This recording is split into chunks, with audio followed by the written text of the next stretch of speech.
Hello and welcome to another episode of the Manufacturing Leaders Podcast with me, Mark Bracknell, Managing Director of Theo James Recruitment. And this is the 50th episode of the Manufacturing Leaders, which seems absolutely crazy, me even saying that. It's an absolute honour to have the guests I've had on. I did not think for 1 second, 16, 17 months ago, when I first recorded the episode, that we'd be here today with the guests I've had on, all the value we've given back into the industry. I'm absolutely over the moon. I'm really proud of what we've created. So thank you very much, and thank you so much to anyone who's been on the show, listen, watch. It really means the world to me, and we will continue to do this, and we've got some brilliant guests lined up. And in today's episode, we welcome Mike Mathews. Mike was one of the three targets I had on day one. Bill Scott, we've already been on. Mike Mathews, now on. Just Sarah Davis from Dragon's Den left on. So Sarah, if you're watching or listening, I am coming for you. This was a brilliant episode. I knew it would be. How do you introduce someone like Mike Mathews MBE? What an unbelievable career. Worked his way up from initially born in a council estate in Darlington, starting as a toolmaker, working his way up at a business like Nifco, which he was there for 30 years, and being a managing director.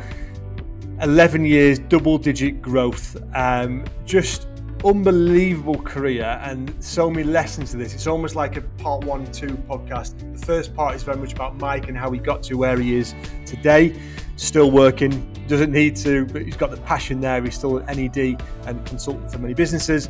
Part 2 is very much the lessons typically he learned from Nifco, and these are things you can implement in your business today, advice he gives his clients he works with.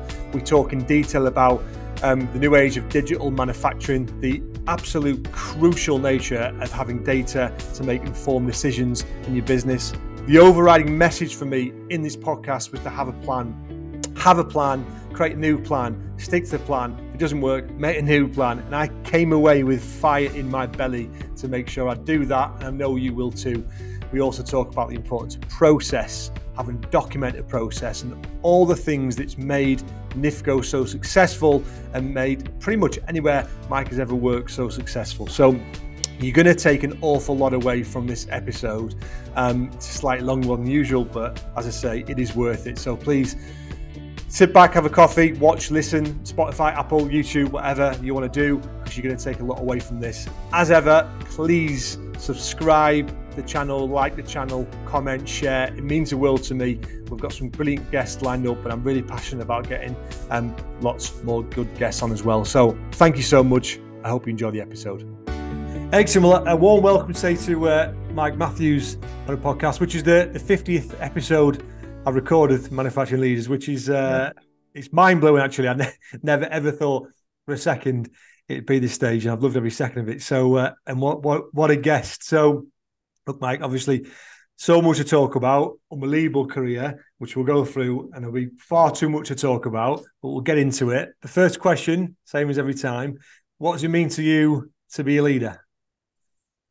Well, I'm a prescriber of the Toyota interpretation of leadership, and that is, it's kind of a humble approach, and it's all about recognizing that management are responsible for all failure in business, and if you're the ultimate manager in that business, i.e. the MD, the CEO, you're ultimately responsible for all aspects of failure. You're the guy that approves the business plan. You're the guy that approves the budgets. You're the guy that approves the hires. You're the guy that approves the systems and the procedures. So you've got it all at your, disposal. And if you get any of that wrong and it results in failure in the business, you've only got to look at yourself. So that's number one. And then number two, and I think we've got great leaders in this region, in the north of England, but many of them are just not visible enough. And through my career, I've always tried to go to the shop floor every day, to be seen, to walk around, to look at what people are doing, trying to remember people's names. And it's easy when it's a smallish business, but when you've got 650 staff or whereas I did at the end of my career. I not only had 650 staff in the UK, I had about 400 staff in one German plant, 500 staff in another German plant, staff in two Polish plants, and staff in a Spanish plant. But I still, made it my daily task to visit the UK plant when I was on site and visit the other plants regularly and try and make that the kind of like a similar time of the month or a similar time of the week. So they got used to it. And then also to talk to people, go up to people to talk to them and try and ask them and understand what their problems and challenges were. I wasn't interested in the really good stuff. I was interested what the opportunities for improvement were. And for me, accepting responsibility for failure, because it's very easy to accept responsibility for success and making yourself visible as a leader, they're the two key things for me. Right. And we're going to go right back to the start, but just to pick up on that, completely agree. Do you think that's because you started on the shop floor? Because I think that's the age-old argument of, do you get promotion by education, academic route, or the shop floor? But do you think you've had that grounding because of where you came from? I think so. If you look at, I've always been quite a gregarious person anyway, and quite a chatty person. And I think a lot of that was driven by coming from very kind of humble beginnings and just having this constant desire. I was lucky that that desire was instilled in me by my experiences and probably my parents, particularly my mother. And it's that sort of one of the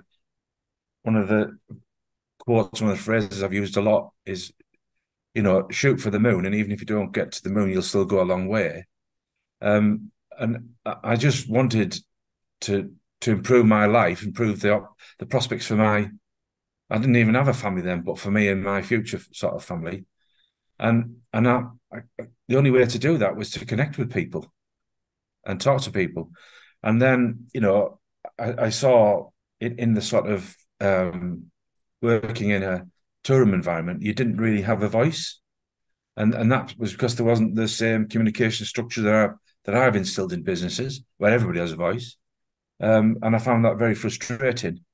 And so I just saw that, I needed to move on out of that environment because I couldn't influence that environment. And the only way I was going to improve my life and improve my prospects was by connecting with people, engaging with people. And that was the thing that led me to make the transition into sales back when I was 24. Yeah, great. And you've had an unbelievable career. I mean, unbelievable. It must be quite humbling. And when you reflect on that in terms of where you are now, consulting, business, namely the biggest time, obviously, Nifco. But if you move right back to the early days, I'm always really keen on finding out about people like yourself in terms of, how you got to where you are. Take us right back then in terms of, obviously, Darlington, born, bred, you're all where? Yeah, Darlington, born and bred, and went to a school that's used to be called Branksome School. And I think, I already had an idea because of conversations with parents. And I remember my careers conversation with a careers teacher who just recently left this world. And I told him I wanted to be a pilot in the Air Force. This was 13 years old. And he said to me, "Have you thought about being a joiner, son?" Yeah. Which was kind of like, what? Yeah. Back down. And I thought, wow, I just didn't expect that. And that kind of gave me a shock because that really, I think, kind of determined what my, peer group saw my expectations and my opportunities in life. Yeah. And I was skint as a child, free school dinners, all of that. And I thought, there's no way I'm going to get out of that cycle unless I do something really good and be really good at something. I applied for the RAF, ironically, and I was offered an RAF apprenticeship. But at the same time, I got offered a civilian apprenticeship. So I wasn't bright enough and I didn't have the A levels and stuff. And because of my kind of like socioeconomic background, I didn't want to go to college. I wanted to start and earn money, you know. And through my childhood, I used to buy bikes. I used to like strip them down, clean them up, paint them, re-stickers, new tires on, and sell them for a profit. I had two paper rounds, one in the morning, one in the night. I just wanted to make money, you know, and that was driven by my family not having money. And I think that sort of pushed me right the way through. I've always, you know, that omnipresent desire in me to, you know, even today, I want to do better than I've done. I want to do, you know, I'm 59 now, and I don't feel like, you know, I feel I've got so much to give, and I'm still very, very ambitious to do some good stuff. And what I've been doing now is looking, you know, trying to identify those opportunities. So yeah, moving on to then. So I left school, got an apprenticeship, and did the first year training course itself was doing, like a lot of people. Um, I started off badly. I've often been a slow starter, a fast finisher. I started off badly, but at the end of the year, I was awarded Most Improved Apprentice of the Year, not Best Apprentice of the Year. In other words, I was shit in the beginning. I was pretty good at the end. Went back to my company, which is a company called Phoenix Tubers in Darlington, second year apprentice. And before that year was out, there was an announcement that, you know, this was the early 1980s, that the company was going to close, which was a great shock, you know, especially to us apprentices. But thankfully, though, we were all under the care of the EICB. And I also took the advice of Norman Tebbit at the time, who said, if you haven't got a job, I suggest you get on your bike and go and find one. It's quite a famous historical quote these days. And that's what I literally did. I got on my bike and started pedaling around to different tool rooms and asking the supervisors, the foreman, whatever. And I ended up getting taken on by a tool room up in Newton Aycliffe, a company called Elite Engineering. And that was a group of toolmakers who were contract toolmakers, mold toolmakers. And I learned so much from those guys. I'd come from a big company tool room, which was like Sleepy Hollow, to like, you know, a contract tool room where you wouldn't, you know, some days you wouldn't go home. You'd work as long as it took to get the job finished. You'd do 24, 36 hours. You know, sometimes you wouldn't take a day off for 16 weeks. Mm-hmm. It was just an incredible difference. Yeah. And there was so much business flowing through. And, you know, back in the old days of like, you know, the company tool room, one man, one machine, you'd be running 3 or 4 machines yourself in the contract tool room. And then I moved back into a contract tool room because an unfortunate incident, I've been promised a job, and then the foreman hadn't covered it with his owner, and there was a bit of politics going on. So I found myself unemployed for about half a day. So I just, again, didn't get on my bike, rang around, and then, you know, they asked me to start in the afternoon. This was in the morning, because I'd only found out in the morning that I wasn't able to start. And that's when I joined a little company called Elta Plastics at the time, very small, privately owned trade mold in Stockton. So that was my first experience working on Teesside, which subsequently lasted 30 odd years. Yeah. Got on very well there, but again, it was back in a big company tool room, and the pace was just not what I was used to. The skill of the guys wasn't anywhere near what I'd left, and subsequently the earning potential wasn't there that you had in contract tool rooms. So I actually, after a couple of 18-month couple of years, I decided to leave, went back into another contract tool room, really enjoyed that. But then I looked around me and I thought, these guys are all earning good money, but they're all miserable. Yeah. They're not happy what they're doing because, you know, back then there's no investors in people, there's no communication. You know, and if you look at toolmakers and if you look at the education they need and the skills they need and compare the respect they get in other companies such as Germany, you know, second-class citizens. Mm-hmm. So I thought, well, this isn't going to give me what I want out of life. Yeah. And I was sort of getting to 24. And by this time, I'd had a couple of long-term relationship with girlfriends. And that situation gave me more motivation because those girlfriends both had wealthy parents. Okay. Yeah. Or wealthy fathers. And, I used to go to their houses and I used to think, walking up to the house, I was earning really good money as a toolmaker, but I thought, I can never buy this. Yeah. Mm-hmm. And that gave me this sort of incentive. And also, I think, you don't probably realize it, but you're getting a bit of indirect mentoring. Mm-hmm. You talk to these guys, these successful guys, and they're talking to you because obviously their interest, I would suspect, that's my interest with my daughters. They want the best for their daughters. So they talk to you about your careers, they make suggestions, they make ideas. And the light, I already had a flame, but they kind of, added fuel and oxygen to that flame. So that's when I then went out and started looking for alternative career route. And a job became advertised at my old company, Elder Plastics. It was described as a graduate level job for a technical sales representative. You don't get the term used representative very much these days because it's associated with reps. Yeah. But anyway, I made a contact them, I wrote to them, and I'd left on really good terms. And they said, if it didn't work out, we'll give you a job any day. And so I approached them. I went through the interview process, quite a strong field of other applicants, and I got the job. And it was an amazing experience. And I remember going by my first suit in Next, in a pinstripe suit, and my banker striped shirt and paisley tie, and I think dressed as in high road, which has now disappeared. I bought my first briefcase, and up I rocked. And July the 4th, 1988, Independence Day, up I rocked to the reception area to be shown to my new I made it. desk. Yeah. And at the time, there was no computers or anything. And also, I really struggled with the terminology.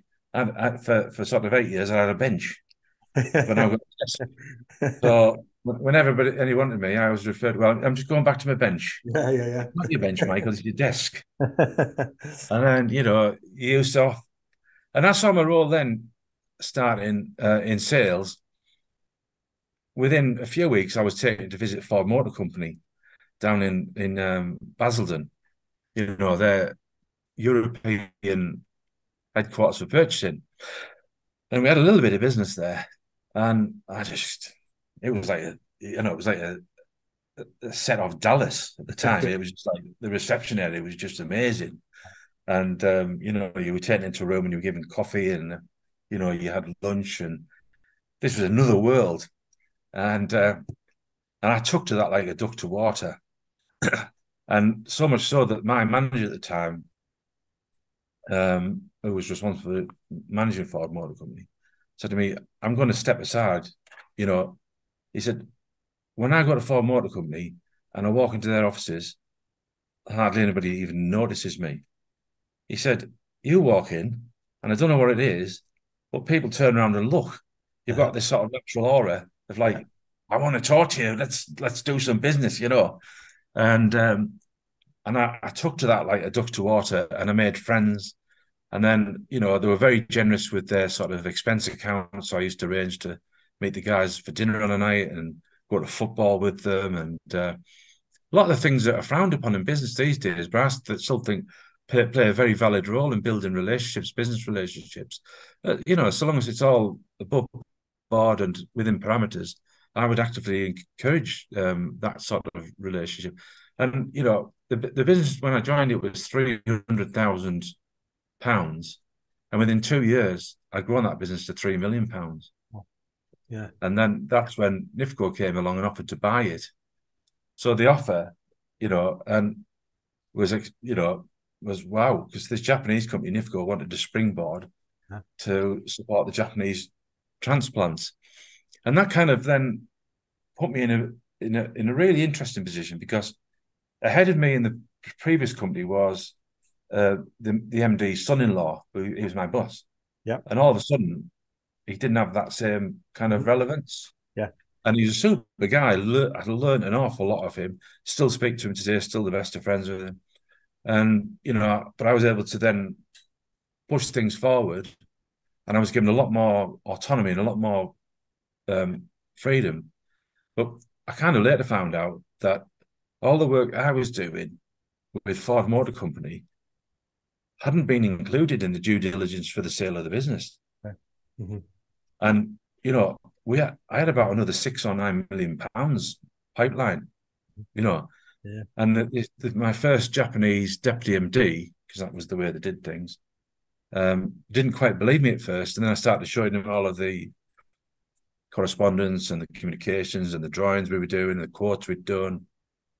And he kind of like got into Japan, and that business there, that power trading business, then grew to be multi-$100 million business for Nifco globally. I was left to concentrate on that, and we grew it, and then we not only grew it for the UK, we grew it for the US, we grew it for Japan, we grew it for Germany, we grew it for Spain, and and a major lesson there was the value in empowering your staff and letting them getting on and doing the job. So that led me to my next. I got to the point with Ford Motor Company. It was so busy, I needed to bring someone else onto the team, because I'd also started working with Nissan, Honda, and Toyota. And then within a matter of no time, just applying the same techniques we'd applied to with Ford Motor Company, we had accounts growing with these other companies. So I ended up establishing a group of account managers who would just look after that. And then I noticed, and it happens with a lot of organizations, the sales team is spending so much time in the office, kind of project managing almost, and dealing with quality issues, logistics issues. So I said, no, we're not doing that. Their role is to win business. Because one of the things with the guys I had with me, all of their customers were kind of 250 miles away. So they needed a lot of time traveling, you see. There wasn't any virtual communication like there is today. So really streamlined their jobs, which affected the performance of the other business, because it meant that other areas of the business had to kind of man up, and the capacity grew. Yeah. And then I took on the whole of sort of project management, design, the whole of the sort of front end of the new product introduction. And that experience then identified weaknesses in logistics and manufacturing, where they weren't really manned up to take the new volume of new business. So we changed that. I then went through a period, where we were just winning so much new business. It was just flat out all the time. I eventually became general manager, and then I became, a few years later, I became deputy MD. Then I became MD, and I was MD for 16 years. But the final 7 years of being MD of Nifco UK, I was also European operations officer, responsible for 2 plants in Germany, 2 plants in Poland, and a plant in Spain. And I was also the overseer of the Global Powertrain Business Development Group. So it was, interesting times. Yeah, I bet. And so many things to pick up on there. And what I'm interested in as well is, you mentioned obviously one of your motivators was the fact that you came from a family who didn't have money and you wanted that for you. There's loads of people out there who come from a family who don't have money, but still don't have that same desire and drive. They just see that as the norm, and that's what they motivate. That's what the sort of that's what they do. That's for you. How is that different? Like, do you think it's a percentage that you were born with that, or do you think there was almost a trigger there? I'm a great believer in parental guidance. Okay. And quite a few years ago, a chap called Ken McKeegan was the CEO of Greggs in Newcastle. He was also the regional chairman of the Prince's Trust. And I developed a bit of a network for being not outspoken, but a contributor to anything I went to. And they asked me to get involved, because the Prince's Trust was trying to understand and remedy, uh, you know, a scenario that's quite common in the north of England, the northeast, which is third and fourth generation families unemployed. Yeah. And, I think with my insight, and I could relate to like my neighbours from my early days. And, I think I didn't enjoy a lot of my early life. Yeah, mum and dad loved me and all that kind of stuff. But I had some experiences, like my first year going to my second year, I still had the same trousers, but I'd grown about 4 inches, and my mum my blazer, which like made me feel inferior to my peer group, who all had blazers from Sam Green's, which is a trendy shop in the town. So there was that aspect, but it was the encouragement of my, and particularly my mum, but also my dad. Saying there's lots of opportunities out there, mate. You've just got to work. And I'm still a big advocate of success is 90% attitude and 10% aptitude. Yep, 100%. And I think that's what's kind of like driven me. I think a lot of we've seen a creeping attitude of entitlement. Everything's so entitled. Hey, you want to go and see some of the countries I've been, including Japan, where you don't work, you go hungry. Okay, Germany's a really strong social company, but the big difference between if you work and not work is immense, and I think you could go into big political conversations about why does so many people want to come to this country, because we really do look after people. People, I know there's lots of people struggling that, but compared to lots of other countries that I've travelled to and I've had global experience for many years, we look after, and there's countries are better than us, but I didn't, I wanted the nice things in life, and I was encouraged by my parents, and I think I had that drive to try and change that. Well, what I think is interesting as well, isn't it? And it kind of links in with the entitlement side. I do think the new generation have changed in many ways. I've got 2 young kids, and my oldest is 8 years old, and we talk about manufacturing, and we'll probably talk about different challenges it's got. But obviously, one of the key challenges is not enough people coming through, not enough awareness coming through.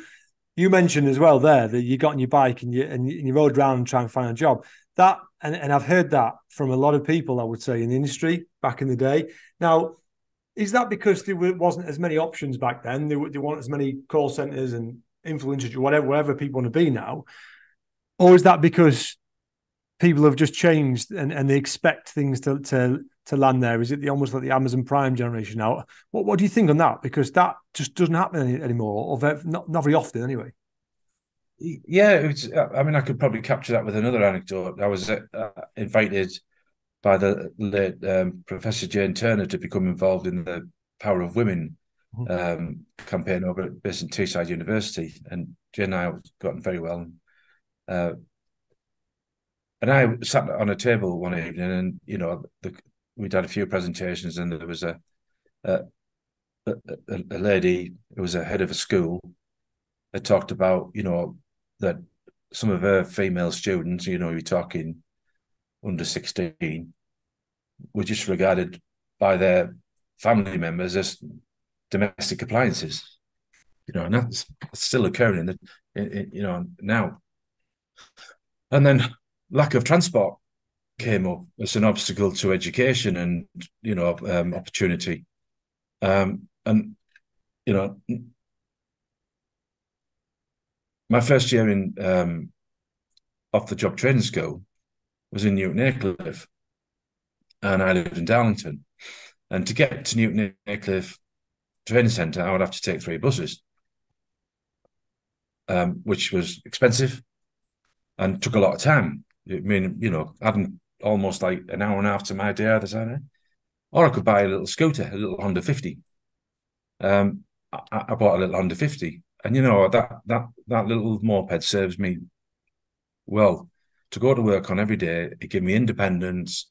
I rarely used it at night because it wasn't like a little racing or trials thing. It was a little commuter scooter, and but it got me to work at 30 miles an hour every day.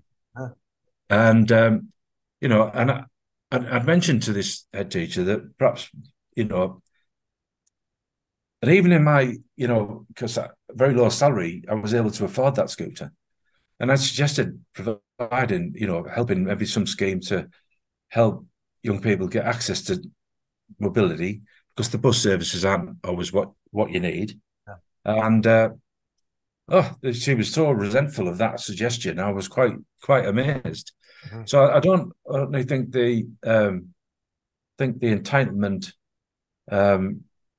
is in at the sort of, let's say, the working public level. It's also in the kind of like academia, and she just wanted to demand that the bus routes put on more buses. But let's face it, the buses routes are privatised. The profit-driven organisations, they ain't going to put bus routes on that aren't profitable. And you look at the rest of the world, a lot of the go down to even Barcelona. The common mode of transport is a scooter.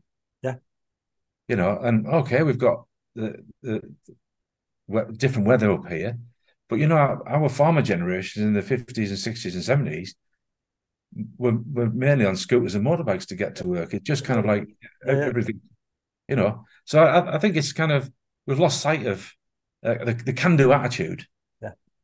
Can do and will do. Yeah, absolutely. Go to the easiest bit, 100%. And there is that. I think there is that sense of entitlement that's becoming increasingly obvious. Yeah, completely agree. Apologies for interrupting this podcast for a very quick 30-second pitch of my business. Theo James are a specialist manufacturing and engineering recruitment search firm based in Seaham in the Northeast.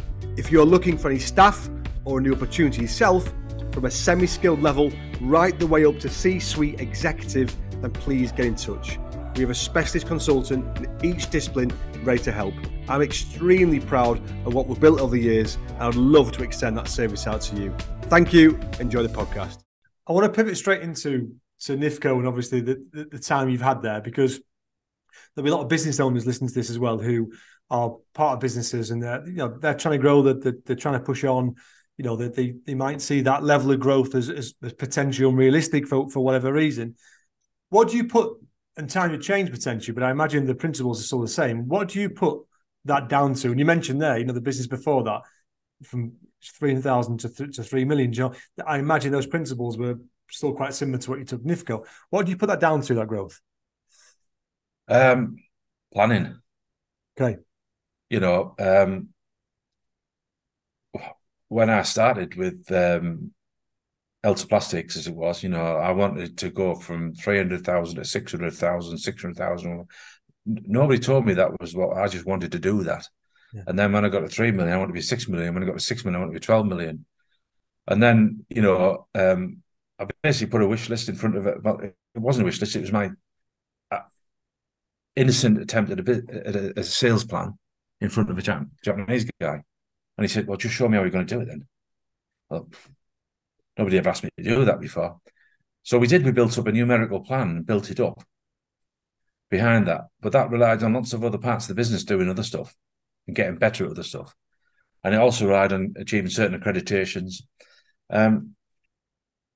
I once got asked by the Yorkshire Bank to give a presentation to potential loanees. People wanting to borrow a lot of money off Yorkshire Bank to put in their business. And the reason they did that, they'd been in front of one of my presentations. And I had detail that covered every aspect of business. You've probably heard of David Brailsford, the head of the cycling team, and marginal gains. Yeah. Well, for me, and I had a meeting early this morning, and that whole attitude of marginal gains still applies now. It's having a plan for every aspect of the business. Nifco went through double-digit growth for 11 consecutive years. If you look back at the archives of the Northeast Fastest 50, which was run by the Journal and Gazette, and the top 200, we went from sort of like 176 to about 36. And like we're in the top fastest 50, 11 consecutive years, double-digit growth. But we just almost, the way I can describe it, we standardized our approach to business in the way that McDonald's standardized its approach to making food. Yeah, process. We had measurements, we had plans, we had measurements, and another great fundamental principle of Toyota is like, what's your ultimate goal? Where do you want to be? I've been with companies say, I want to be a £50 million business. Okay, then let's talk about that. Let's make a plan for that then. But the next thing is like, okay, that's the ultimate goal. What's your realistic medium short-term goal there? Yeah. Where are you now? And we're here. What's the difference? It's called a gap. How do you close the gap? You create a plan to close the gap. And the only way you can create that plan is to actually analyze, assess, and understand your current business. And you also need to then, a lot of companies that grow quickly fall over because they don't prepare for growth. Yep. Or they get unexpected growth, or they get like changing circumstances. You need the full business, and then you need that routine and discipline of monthly review meetings with the management team. Their teams need weekly reviews. They need to be all linked into the same business plan, and essentially all rowing in the same direction, and all supporting them, and constantly reminding everybody the shop floor is where they make the money. They've got problems. That's the first priority. And it's the same with the supermarket. That's a shop floor. Or it's the same in the call center. That's the shop floor. They're the people that make the money. And it's management's job to make sure they have as few problems and can work as efficiently as possible. And then constantly, I've seen a lot of changes out there. I would always make sure that the sales team, and like me, always regarded themselves as being a hunter out there to bring back the food to prepare back at the factory. I always made sure they had the sharpest tools and the fastest horse. But they also weren't allowed to spend any wasted time. So they had very early on, we were adopters of VPNs, virtual private networks. So if they're in a Premier night or a Marriott, whatever, they could work like they were in the office.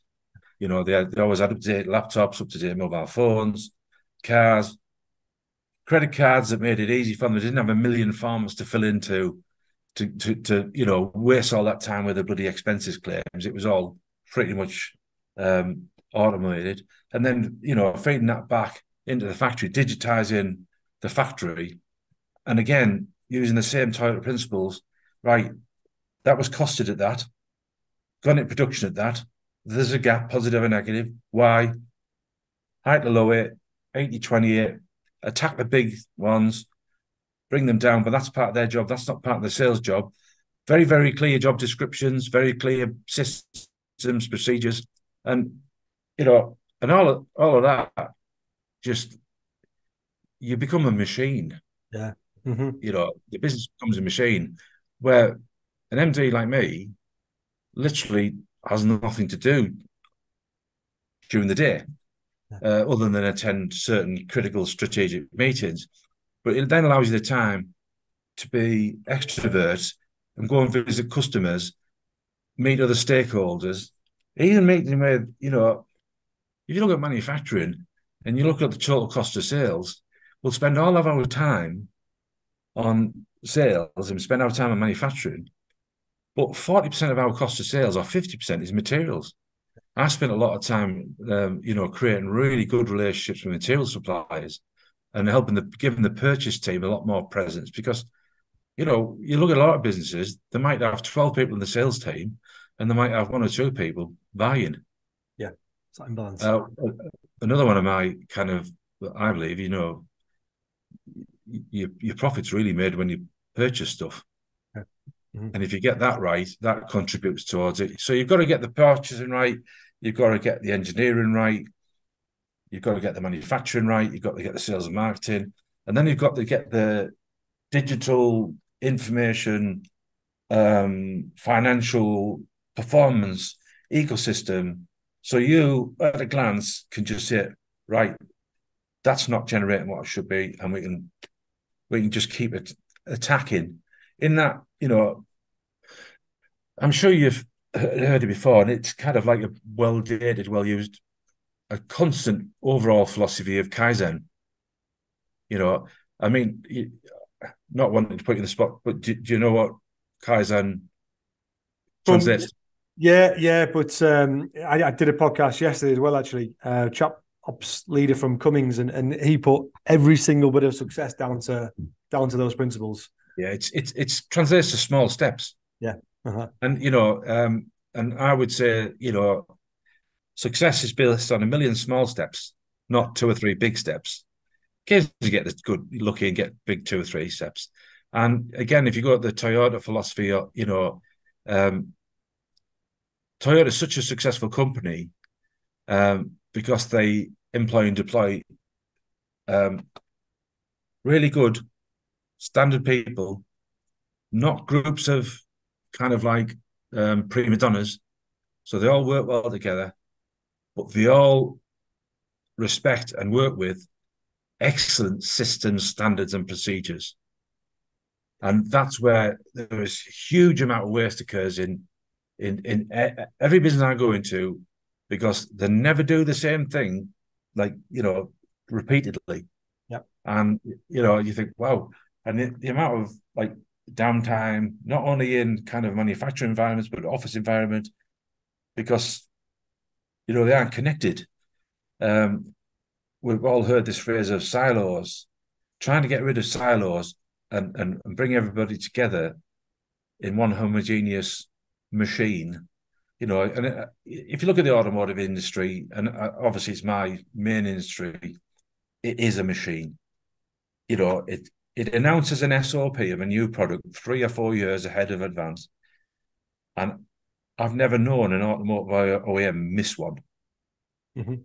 Yeah. They just don't miss them because they're so regimented, so systemized, and so standardized, and so measured, and so monitored, and it's that amount of detail going back to the Yorkshire Bank thing. I gave a presentation to these probably 40 potential, customers of Yorkshire Bank, and they were just blown away out of how much information I had regarding my business. And it's a bit like going to the gymnasium. When you first start going to the gym, everything's heavy, and like information's heavy. But as you become more and more attuned to it, you can push more weight and you can handle more information. And it almost becomes second nature to you. Mm-hmm. And then you start to develop, like, you can almost, just by a quick glance of the trends. I mean, one of the things I hated and I changed constantly. I often find that, finance guys love to put a P&L in front of a group of non-financial managers, and the non-financial managers go, give me the sale. Yeah. So one of the things I did, every single manager ever worked for me, I always set them in a course, finance for the non-financial manager. Mm-hmm. But what I also did, learning from Toyota, I made the financial teams visualize the performance of the business. So everything we were looking at was put into some form of graph, and you could quickly tell how the business was doing. And people would, people who wouldn't normally contribute in meetings would say, well, why has the material usage gone up in June compared to August? And through that visual communication, you then start to engage everybody, and they start to understand. So rather than being siloed, they start to understand the effects of everything. So it's that visualization of information, and of course with digital, that's so much easier now, or should be. Yeah. And you were probably one of the first to look at it. I would probably say the first time I saw it, actually, I think I saw Power BI being used. I think it was Phil Easton, the MD of Expanded Metal, and he showed us how that looked, and it looked unbelievable. And it's the first time I'd really seen it properly used in manufacturing, and now I see it a lot more. But I imagine you were probably one of the first movers for that. I mean, Yeah, when you're consulting now, is that one of your key things? yeah. Probably I'm talking about probably 2009, 2008. Nifco installed its first module of Matek, which was information collection. 2008, 2009, and then by the time we moved into the new factory 2011, every single machine was on Matic data information gathering. Yeah. And I'm working with companies now who are kind of 5 and 10 times as big as what Nifco was, and they're only just installing Matic now. Yeah. Mm-hmm. Where the big opportunity lies beyond Matic is taking. We use a very Japanese approach to the data that, and Japanese couldn't get their head around this, that Matek and the likes generated, and that was the power of Pareto, 80-20. So we constantly use that, and we talk about digitalization, and if you look at the organization behind Nifco, everything was broken down into small pieces. And behind that sort of saying is, how do you eat an elephant? Well, you eat it in small pieces. So instead of one guy having such a massive overview of such a lot of things, we had really focused management on every aspect of that business. So, and so you didn't have to trawl through levels of management to get to the problem. It was just immediately apparent where the issues were. It took us a long time to get there. And my sort of nirvana for any business now, when I've discussed this with the customers, is, that an MD can look at his screen, sat at home if he wants to, and can tell what machines are on, where the business is running, to standard or away from standard or better than standard, which machines are switched on that shouldn't be switched on. But it's all been reported into a simple one screen, and they can just drill into it, and people as well. There's a huge opportunity to improve staff well-being by using digitalization. And if you can improve staff well-being, you will improve the performance of your business. The analogy I use is, you get up on a Saturday morning with a hangover, you're not engaged. You get up on a Saturday morning, having had an early night, good night's sleep, no hangover, you move heaven and earth. You get all your garden, your lawn's cut, your hedges cut, you take the kids to the park, you take your wife shopping. But if you're not engaged, you sit around watching telly all day, don't you? Yeah. If you're engaged, your output is just like exponentially better. And that's where, that's the difference, I would say, of staff going to work. Have they got a hangover, or are they engaged? And I would say, some companies are really, really good, but very, very few at the engagement piece.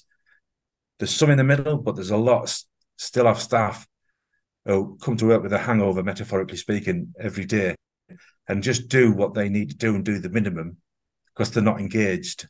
And if you look at the cost, and I've gone through this with large NHS organisations, of trying to do this in an analog or a manual fashion, the amount of management hours you need to get well-being to where it needs to be, to get full engagement, is just not practicable. But digital can give you those tools, and it can actually empower your staff, because you'll have staff, when they're sat in front of a manager, how are you doing? Well, you're quite guarded and quite fine. Yeah. But you tell them, if you can put it in something where you can, speak quite openly, in lots of different sectors. What's the financial well-being like of the workforce? What's the mental health well-being like of the workforce? What's the physical well-being like? What's the frustration factors? And that can give CEOs and senior management the root cause to their problems. Yeah, yeah, 100%. Where does a company? Because I completely agree, and thankfully, recruitment is well, from what I've seen, is definitely in that world. So I resonate massively. How does an SME, a 300-person strong manufacturing business start where they have no digital at all? What the first steps would you consult if you're working with them for Um, where there was the first place any business needs to start is having a business plan and a budget that's linked together. that? Yeah, With digital, yeah, yeah, and then they need to make sure they've got the information system to support that, mm-hmm. and then they've got the dynamic provision of information, giving them real time performance against plan. Yeah. And that starts with, if you look at, let's say, a big injection molding company with 80 machines, without digital, impossible to manage the efficiency.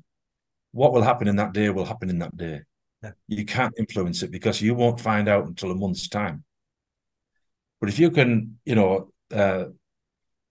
sensorize and connect them all together, you'll start to build a picture of where the good and the bad is.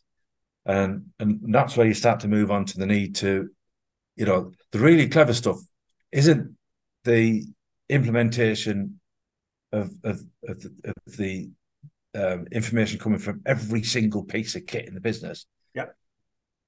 It's actually converting that information and that data into actions. Yeah, love that. And actually, I love what you say about a plan, because it's all well and good having information, but if you don't know where you're going, you don't know where you are against target, what's the point? Well, that's why, part of that plan that you've got, I think in one of the bullet points you mentioned about, what was one of the highlights of my career. And I mean, this is a long time, it's public domain, we've talked about it before. So, it was when I was appointed as Deputy MD in 2003, Nifco was losing a huge amount of money. And we developed a plan called Project 830. Yeah. We had to reduce the cost of operating the business by £830,000 a month, roughly, to get to break even. And so we developed a plan. But we didn't just start. We started with a plan. We didn't have particularly reliable financial information because we didn't have good manufacturing information, and we didn't have very good purchased information, and we didn't have very good staff information. So we just made a plan based on kind of intuition at first. And the whole aim of the plan was, it was broken down by areas. Initially, it was across the whole business of like 650 staff. And then it quickly helped me justify, my proposal was to split the business into 3 business units. Okay. How do you eat an elephant? Smaller pieces. Yeah. And because it was just too big to manage, but we created a plan called Project 830, and all the savings had to add up to 830. And then ones which didn't succeed, we had to overachieve in other areas. And that just relentless pursuit. We got back to break even within 12 months. Yeah. Mm-hmm. And then within 18 months, we were making a profit again. Yeah. And we'd gone from 650 staff to 350 staff. And part of that process was, we'd only made about mid-30s redundancies, because what had happened was people started getting managed properly. Yep. And coordinated, and a lot of people didn't like that, mm-hmm. and they put it off. Yeah. But the ones who liked it stayed and helped us, were engaged, moved the business forward. And what we got as well, we got cross competition, but also benchmarking, best practice sharing between the 3 business units. I mean, the business has swelled to such proportions, we have to hire car park over the road from the firm of solicitors. And I remember writing back to Japan to one of my seniors over there, I said, just to let you know, it's quite, we've actually just cancelled the lease on the car park. It was just such a great feeling, the business was on there. Yeah, great. And before we had that control, the business was experiencing levels of crime, theft. Right. So we reached out again to local authority, who brought in community crime officers. And I tell you what, having a couple of bobbies walking around the factory with high vis on, there was people shooting for cliff. But and we took advice from them what to do, and everybody got involved. But that Project 830 just brought everybody together. Yeah. And you often hear about how do you get an army from A to B? You give them a plan. Yeah. You give them a map. Uh-huh. And that's what this was, And you know what? You'll change your map, you'll change your plan every month. You might even change every year, sorry. You might even change it, a couple of times a year if there's been any significant changes. But at least everybody's focused on doing the same thing. And they understand your ambitions and aspirations. And I mean, one of the things that kind of underlined we were doing the right thing was, I think it was back in 2015. A lot of people talk about, staff well-being and staff retention these days. Well, for me, there's a very good model out there, which is much underutilized, the investors in people. And, we systemize manufacturing, we systemize sales and finance, but we didn't really do was systemize people and communication. So I decided this business we would go for, this is back in 2010, 11, invested in people, went for it, first audit, lots of gaps, closed the gaps, got our accreditation, we went from bronze to silver over the years. And then in 2015, I was actually shortlisted for IIP Leader of the Year nationally.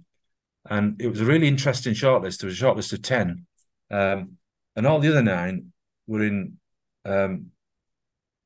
public sector. I was the only private sector representative in the shortlist of IIP leaders. They were all sort of local government or public authority, something like that, hospitals and what have you. And you'd expect to be exemplars, but to me, it said that in private sector, there's a big gap in understanding of how important people are. Yeah. And even if you tell people, your staff, they're important to you, some of them won't believe you. Some of them will, though. And you just keep telling them and you keep showing them, and you keep providing evidence, and you have a Christmas party and you encourage social clubs and social interaction. These are all little building blocks to building a team that will, make the business successful. Yeah, I love that. Have you ever had time to almost reflect? Because obviously, I think you said yourself, you could retire now, and you could just set out your days and enjoy yourself and your house in the lakes and what have you. But have you ever sat back and reflected, or do you just still love being busy and being involved? Well, I think, to me, all of my days are a mixture of reflection and ambition. Yeah, because some people say that the past is past, forget about it. I don't think that. I think you should learn from the past. Uh-huh. And I look at a lot of things we used to do in the past, and a lot of things were bad, but a lot of things were good. And you can draw on those experiences to help provide information and guidance. I mean, if you look at Japan, they use people as they get older a lot differently to what we do in the UK. In the UK, they kind of go there and they fall off a cliff. Yeah. In Japan, the career is different. It does that. Yeah. Don't retire. Yeah. So they constantly providing, they might become a CEO of a business, but then they'll go into some sort of advisor's position, or so you don't lose that skill, that knowledge, and that experience. It's that brain power as well. You keep absolutely, yeah, and it's also making way for the next generation, isn't it? Yeah. 100%, and I completely agree with you. And that's half the problem, the amount of people who retired and just walked out the door with all those skills, just like that. And that got to get back to a plan. the company hasn't got a plan for what happens when he or she retires in 2 years' time, and all they're doing is planning for a replacement, what are they doing to plan those skills walk out the door? It all comes back to that. Another phenomenon I've come across in my sort of consulting experiences is a lot of business owners, most of the ones that I know, work extremely hard, extremely committed. But for whatever reason, some of them don't have the capacity to think big. Yeah. They think big because they think, I want to be a 50 million business. Yeah. Well, that's not thinking big in my mind. That's sort of like having a bit of an ambition, a dream, whatever. And when somebody puts a plan in front of them, say, well, okay, then, to do that, you're going to need investment. Currently, you're 100% owner of this, let's say, £1 million pie, and which is great, and you earn good money out of that. But you want to be this 50 million, but there's like steps incremental. So to get to 10 million, you're going to need investment. Yeah. And, you can look at your current sales, the revenue you're generating, unless you want to take no money at all out of the business, which is why would you want to work? You need some investment. So you're going to have to give up some of your ownership. And they kind of go, I don't like, a bank won't lend you it because they're too risk averse. Yeah. But institutional investors would lend you it. Mm-hmm. And you don't have to pay them back on a monthly basis. You just surrender equity. Yeah. But I think there's a huge opportunity for businesses to grow if they understand and recognises the opportunity of external investment. Yeah. Yeah. And, for me, I would rather be a 51% owner of a £10 million pie than a 100% owner of a £1 million pie. Yeah, exactly. Yeah, it is. And no, fascinating. Before I summarise, because there's so much summarise, we've got some quick fire questions for you, which you've not been sent. So we'll see how we go. Yeah. Who's the best manager you've ever had and why? Online. Say again. What the best manager I've ever had? Yeah, so the best manager you've ever had and why, would you say? Anyone that springs out? Could be any time. I think he was a guy called, well, I don't think I know. It was a guy called Sam Hayasaki, he's a Japanese guy. And he, degree in law, very clever guy, worked for a Japanese bank. And he just encouraged and empowered me all the time. He I never felt he was trying to constrain me, undermine me, hold me back. He was just, fueling my turbo type of thing. Yeah. And then just a second one was a guy called John Simpson who passed away recently. Very clever guy, very analytical and very well read. And he was a great sort of business compass for me. Perfect. Biggest influence from business, sporting, or entertainment world? Anyone that springs to mind, would you say you've taken influence or motivation from? Well, I'm a huge fan of anything manufacturing, but I also love to I admire entrepreneurs, and I don't know if you know HomeServe. No. They're the people that they're connected. They've become a multi-billion-dollar pound business, established in the north of England. Two guys, Jeremy Middleton and Richard Harpin. Richard sold the business early this year for $4.5 billion. They're aligned in Europe with all the utility companies. They manage the pipes and different stuff. They've just done like an amazing job. But from and they scale that business to immense proportions. But there's a guy, the Talentoni guy who I very much admired, a guy called Jason Maguire, who's the CEO, one of the founder brothers of Maguire's, the Frank's Factory Flooring. Such clever guys, such hard workers, but really, really good business people, really smart business people. Yeah, love that. Excellent. I love the fact that even at this stage of your career, you still take inspiration from entrepreneurs, and I think that's brilliant. Best book, audio book, podcast, anything you've ever read or listened to? Would you say anything that's helped? The Toyota Way. All right, okay, yeah, I've heard that. I've still never read it. Yeah. And I think I've got some friends and colleagues that spend their life reading the latest business book. Yeah, Yeah. And going to the latest conference and searching for efficient ways of doing things. And just read the Toyota Way do and that. the further iterations. It's all there. Yeah, yeah, love that. Which probably links into this last question would be, if you could one recommendation to change manufacturing for the better, if you think of all the challenges we've got now, what would it be? If you could wave you on.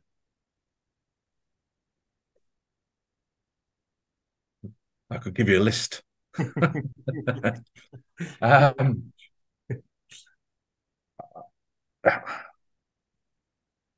there's the number one thing, without a shadow of doubt, is and it isn't pointing fingers at any political party, because it's lack of an industrial strategy. And I was at a meeting with the industrial group this morning, and there's some real big challenges coming ahead. And the proportions are so far beyond most companies. It's just unfathomable. These are just government strategies that are needed. Yep. Linking up materials, power, skills. It covers everything. The industrial strategy, there just isn't one. Yeah, it's prehistoric. No, I completely agree. Look, Matt, this has been brilliant. I put a LinkedIn post out today because it was the 50th episode, and I said from day one I had 3 guests who were on me target list, and there was Bill Scott. Obviously, I know you know Bill. Bill's been on. There was yourself, which you've now been on, and then the Sarah. Thank you. And there's Sarah Davies. So she's the. I've had 2 out of 3 so far. So Sarah's right. I mean, I was president of the Chamber of Commerce. I often voted for Sarah and her business at the North East Business Awards. I was a judge on the North East Business Awards, which just to another piece of advice for any company, any size. Business awards. People don't understand them. They're a great opportunity to benchmark yourself and to network and understand your peer group, and but also for your workforce. Nifco, we used to have trophy cabinets, and my 2 favourite trophies were the British Safety Council Sword of Honour, literally big swords. What an ironic symbol for a safety council, sword.